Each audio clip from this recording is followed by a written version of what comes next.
So this video is all about how I got my revenge on my ex, how I made him regret fucking over me. So number one, the best revenge, and I've spoke about this so many times, is by not saying nothing. When it comes to women, right, we mentally separate ourselves before we even leave the relationship. And we do that because we get so attached so easily, right? We have a, what do they like to call it? A love connection, a spiritual connection to that person, right? So in order to break it, we have to mentally, a soul tie, there we go. We have a soul tie with these men. So in order to break it, this soul tie, we have to mentally separate ourselves from it, right? Well, let me tell you what happened with me. So when me and my ex were together, he was cheating. He was a serial cheater.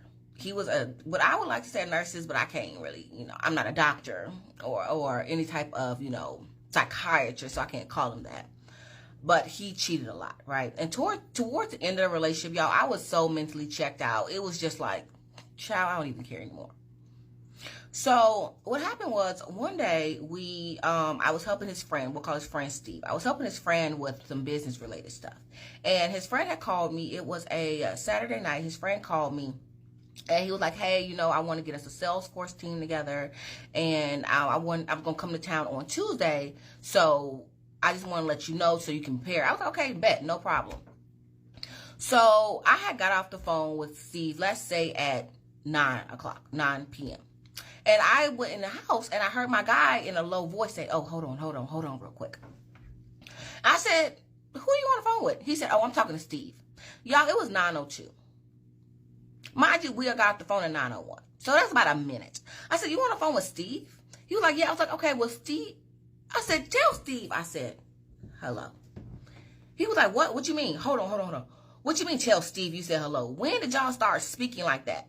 I said, Steve, the guy whose number you gave me, who I've talked to several times, who I've had meeting with several times. What are you talking about? I just said, tell Steve I said hello. And man, his family eats fast. What are you talking about? Now, what he didn't know is that Steve had got off the phone with me. He said, hey, me and my family, we about to go into this restaurant. I'll talk to you later. He didn't know that I had just got off the phone with Steve. Now, normally I would have been like, oh, I know you ain't talking to Steve. I know you ain't talking to her. Fuck that bitch. This bitch is da-da-da-da. I would have let him suck my energy. And I would have allowed him to create a storm for me. And I would have been mad that night, the day after. And I would have just been mad for a really, really long time. And I would have been just going through this storm of just pissed off and hurt and anger for a really, really long time. Because I'm the type of person, if you wrong me, I want you to feel the way I feel. I want you to feel the hurt that is burning in my heart for you. Right? So by now, y'all, I was going through my femininity journey and I was really starting to understand how powerful my silence was. And so I just said nothing.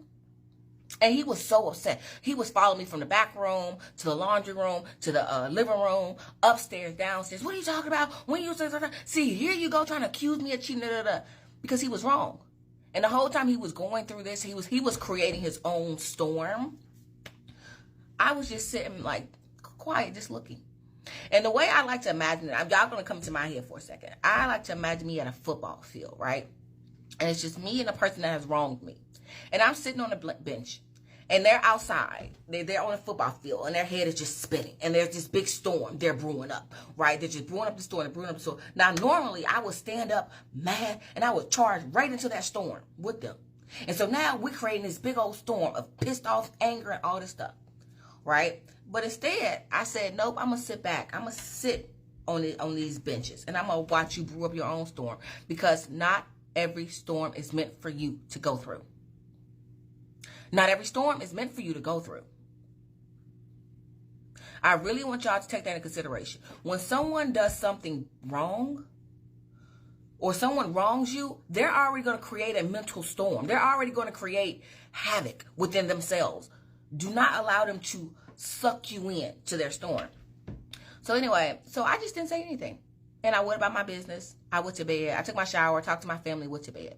Now he's brewing because he's wondering, why are you not upset? Why are you not yelling at me? Why are you not, fussing and threatening and telling me how all the things you did for me and how good you are, how good of a woman? Why are you not fussing? and yelling and screaming because I need that. I need that so that we can get over that and go back to our lives. See, that's a lot of times with people, whether it's a man or a woman, that's what they expect. They expect, okay, I did you wrong. You're going to fuss and fight, and, and then we're going to make love and get over it. They're used to that pattern. Or you're not going to talk to me for 2 or 3 days, and then you're going to get over it. Or you're going to tell your friends and family, which I really don't give a fuck about now because they all think I'm not shit, and then we're going to be back together. They're accustomed to the pattern that you have created. The best way to stop that pattern is to create a new habit of not saying anything. Right? And as you're not saying anything, you can be pissed. But don't show signs. Don't just cook dinner for yourself, or don't just do your laundry, or don't just, don't show signs. Act like nothing has ever happened. And I know it's hard, because trust me, it's hard.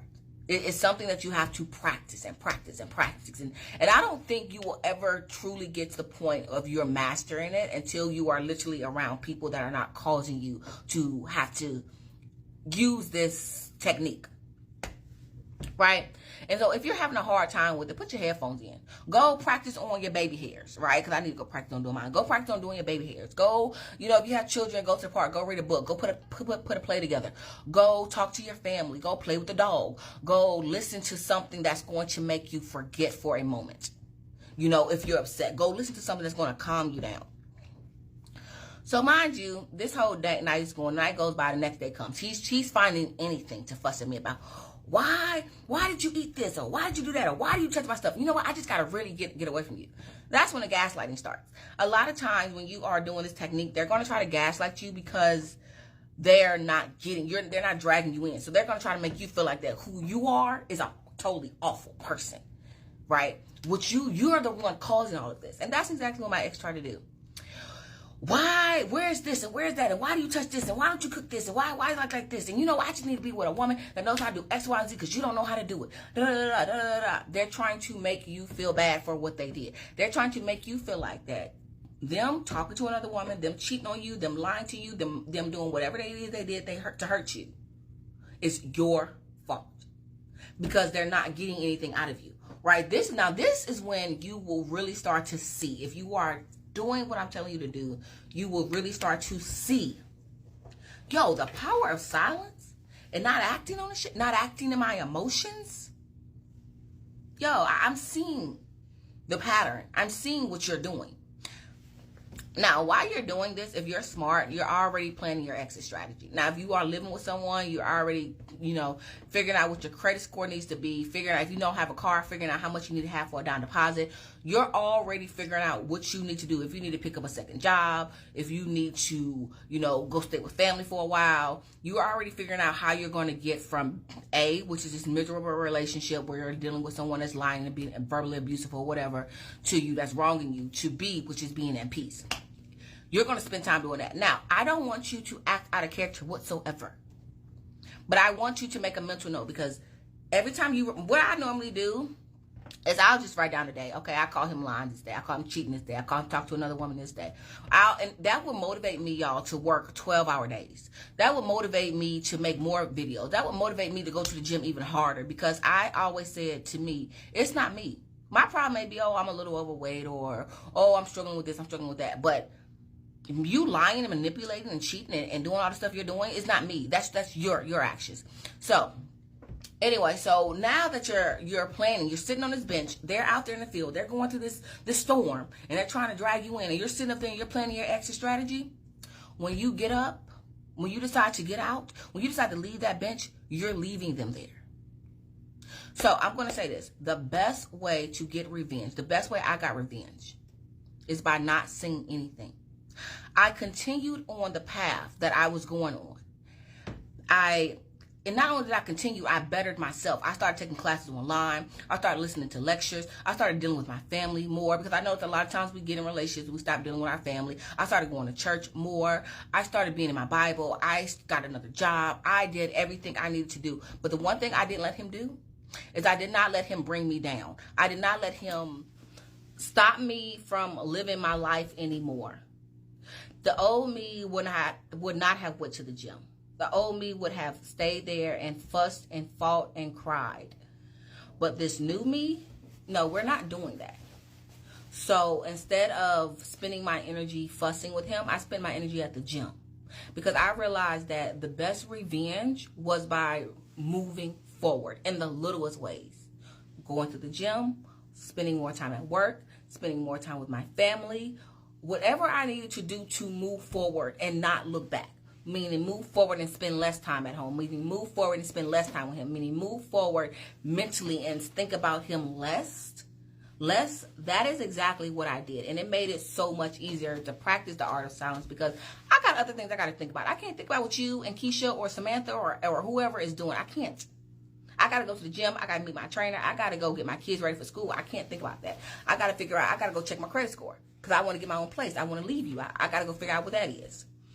You know, I would create things that would preoccupy my mind so that I would not think about the pain so much. Did it hurt? It cut like a fucking knife. There are scars that are healed but keloid. You can still see them bitches. Was I worried about moving on to the next guy and that he would see those scars? Absolutely. Absolutely. Y'all know I'm in therapy. But in order for me to move forward and get my revenge, which is making him regret, I had to move on and not look back. And that's really hard to do when you're actually living with someone. But I also realized that there's no reward in being the ride or die chick. So there was nothing at the end of the tunnel for me staying and suffering, you know, but a bunch of STDs, lies, and possibly having a baby on me. That's it. And who wants that reward? Number 2, I realized that the storm he was going through was not for me. And I'm not putting myself through any more headache and hell for him. And practicing the art of silence is literally what him seeing me still thrive after all the lying and the cheating, him seeing me still go about my day and not pour into him. It was like snatching a pacifier from a baby the way he was crying and whining. But the way that I got my revenge was by still moving forward. I saw, and it happened multiple times, y'all. I would walk in, okay, all right. And it got to the point where I walked out. I was just like, I had gathered everything I needed. While I was sitting on this bench, right, I gathered everything I needed. I moved in silence, and I was very silent. I got my credit score up. I got into my apartment. Y'all see my apartment when I had my apartment. I got a car. I got the job I wanted. I was moving in silence. And I remember he came into my apartment one day, and he said, how are you doing all of this?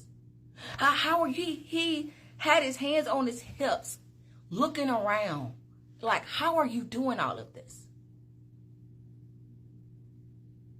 And I said, through faith and hard work. And I took the last of my things. I shut the door. I changed the security code for me. And I have not talked to that man since. I left him wondering how the fuck I escaped. So that is how you get your revenge. You leave them wondering, how the fuck did she make it out of this? After all the hell. How the fuck? Because I don't understand. And they're going to say, well, are you sure? They're going to try to gaslight you into making you think this is the worst decision you're making. Oh, you rather spend time at the gym than spend time in your own relationship. You rather spend time at work than spend time making this together. You don't want to do nothing. They're going to make you feel like it's you. But keep moving forward. That is how I got my revenge. All right. With that being said, I'm going to wrap up this video. I hope you all enjoyed it. You learned something. I'll probably make another video today. I'm kind of feeling like I'm in the talking mood. But if not, I will see you in my next one. Be sure to like, comment, and subscribe. Bye.